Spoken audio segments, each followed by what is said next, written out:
AEW! AEW! Oh, sorry. I got a little ahead of myself. I'm overexcited. Let's scroll it back a bit. What's up, guys? You know I like wrestling, and I love me some action figures. So AEW has put out some wrestling action figures. Calling the line the Unrivaled collection. And I found some of Wave 2 in my local Toys R Us. So we're going to take a look at Pentagon Jr. First up.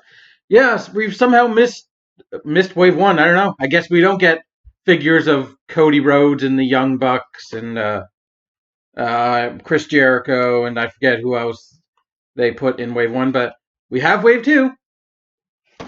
And I will get Phoenix at some point.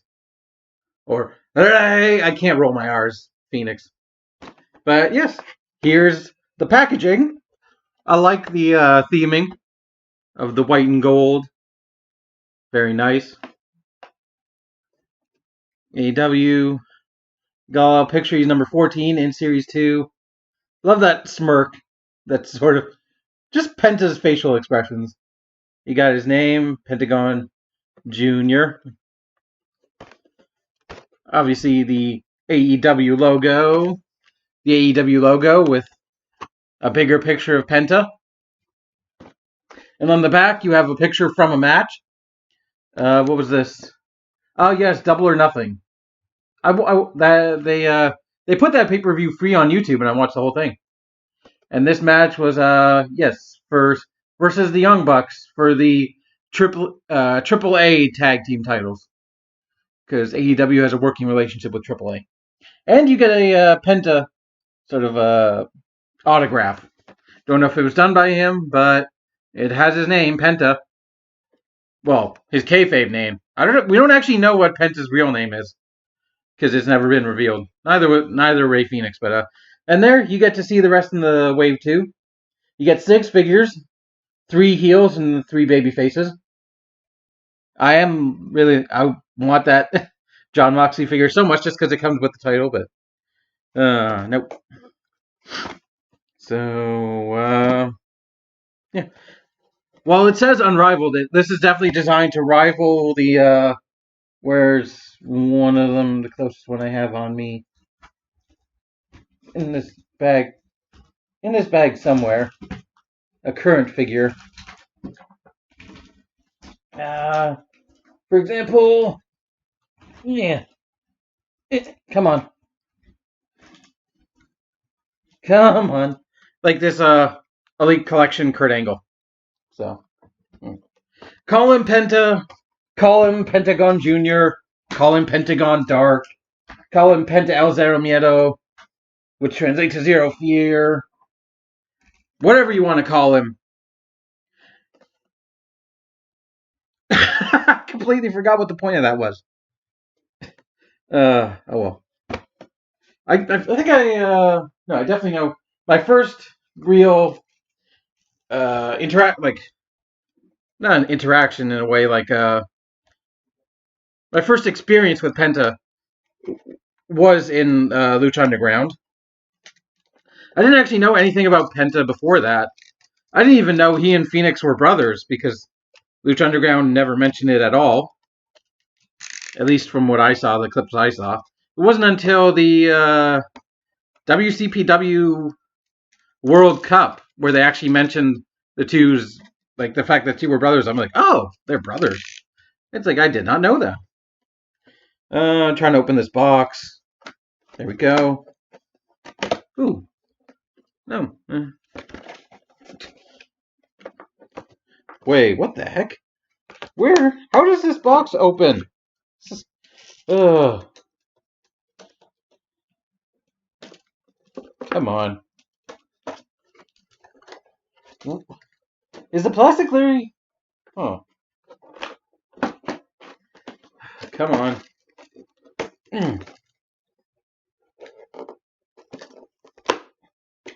Okay, what is with, like... it's a bubble. So I should have been expecting this kind of thing. Let's get you out of there, Penta.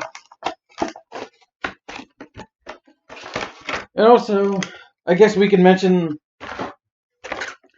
I don't actually know if Pentagon took his name from the previous Penta, because there's a long. Well, I don't want to say long, but a famous wrestler named Octagon, who started before the UFC, but he's started I think with that martial arts kind of idea, and basically I think the original Pentagon was designed as an evil counterpart to Octagon, and I have no idea if Penta actually took his name from that or what inspired his ring name, but here we have the figure.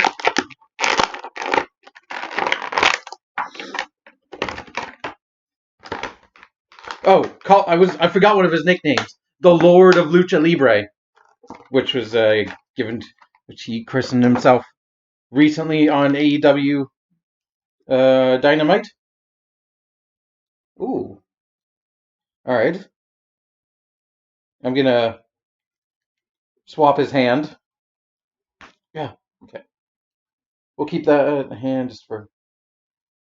rather have the slightly open hand. I'm liking how this figure feels. It's different to the plastic of the is it Jack specific? Or whoever does the WWE figures. But yeah, here you go at a close-up of Penta.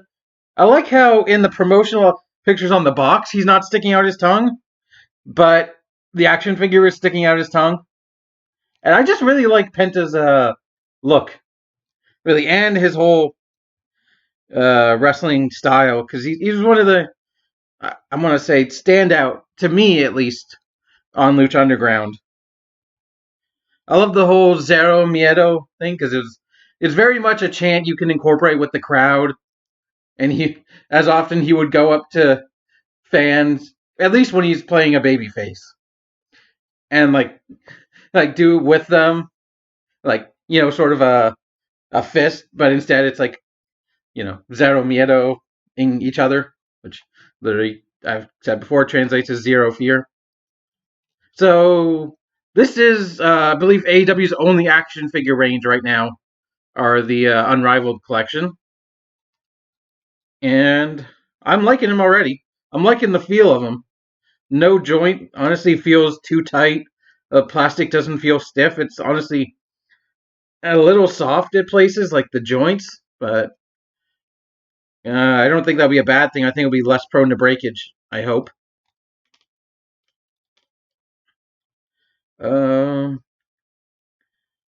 Let's look at his...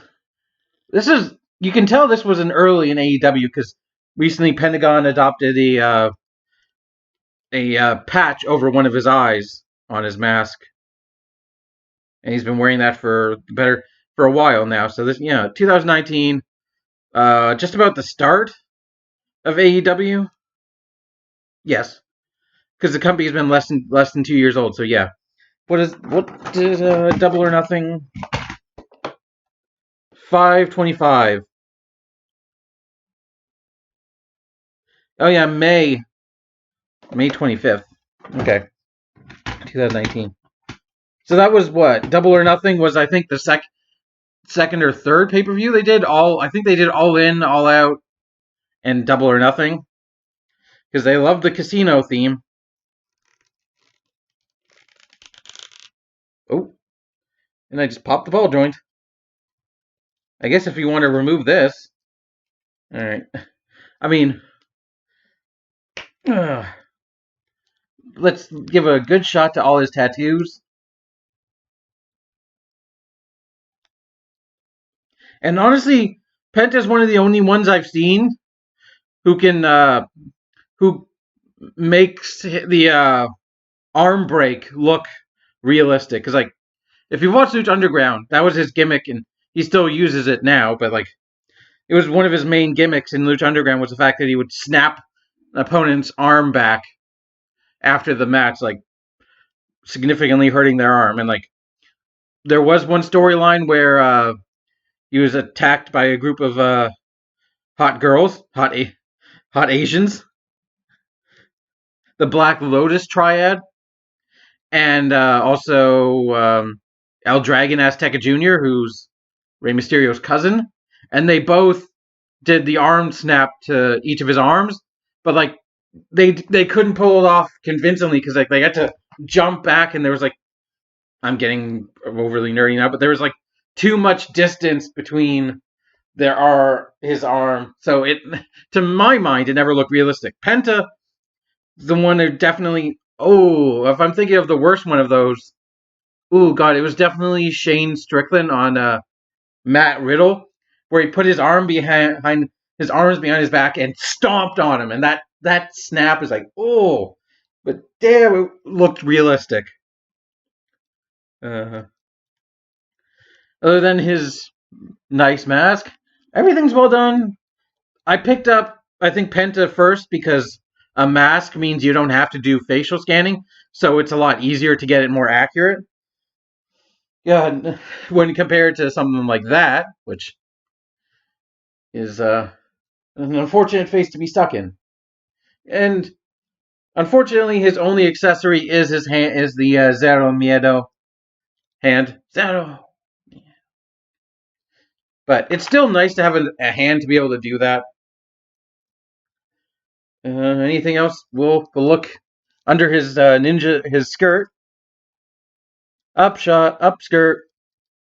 Just to look at all the detail on him. I like that mesh pattern on his legs. And I think he's got, what are those? It looks like Trogdor without the beefy arm. I don't know what that is, but my instinct says Trogdor. I thought the things on his mask were chickens for a second, but they kind of look like they're supposed to be the same thing.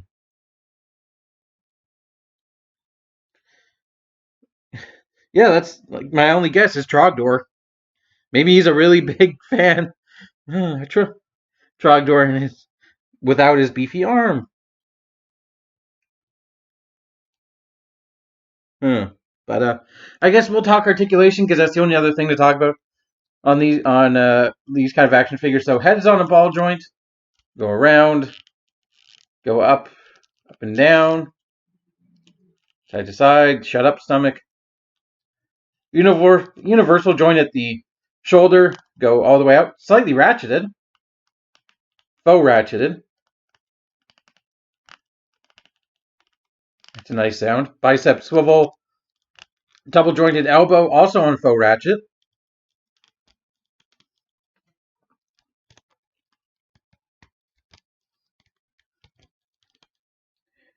Wrist hinge, or sort of universal joint at the wrist, with a hinge and a swivel.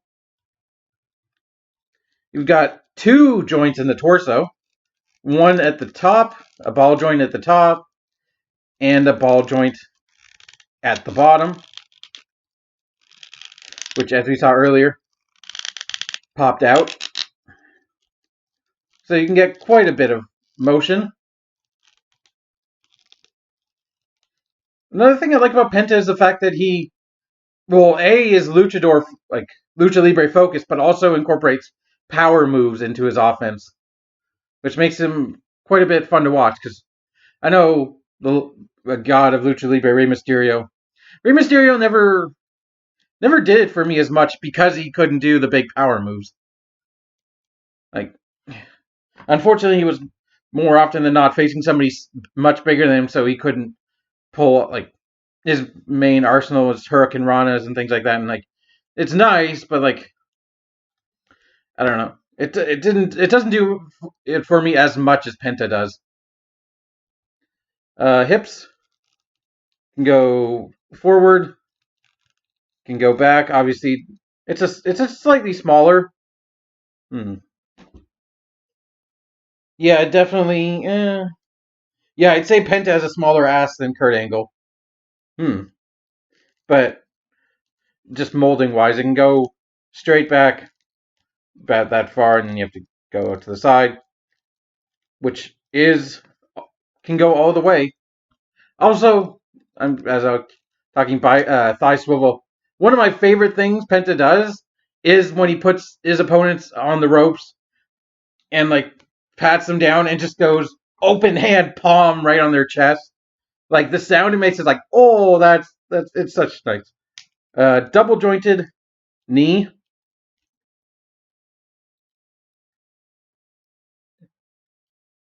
Okay, it's a no, it's already fucking. Are you kidding me? Oh well.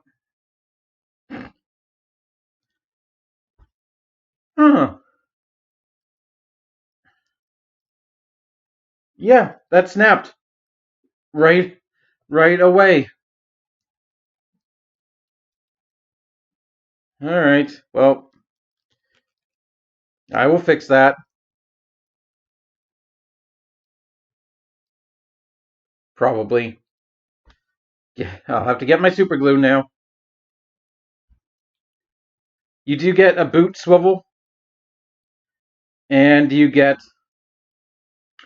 a ankle joint along with a pivot.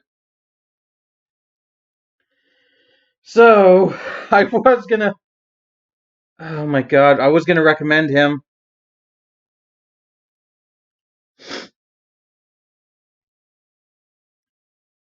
But damn, I didn't see that coming.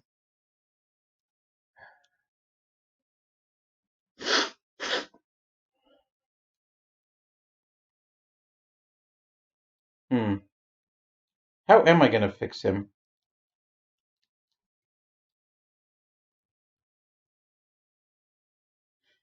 Okay, so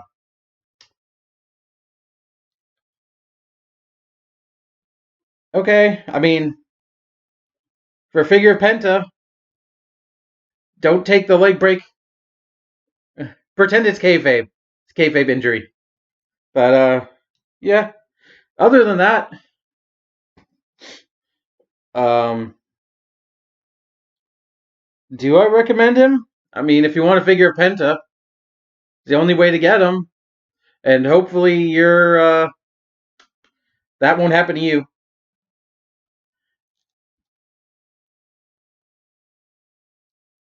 Oh God, I really don't. Yep. No, these knees are not good joints. These, no, no.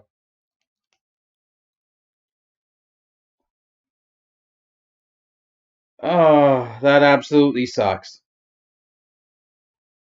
Well, thanks for watching anyway. Until next time, keep it weird. Bye.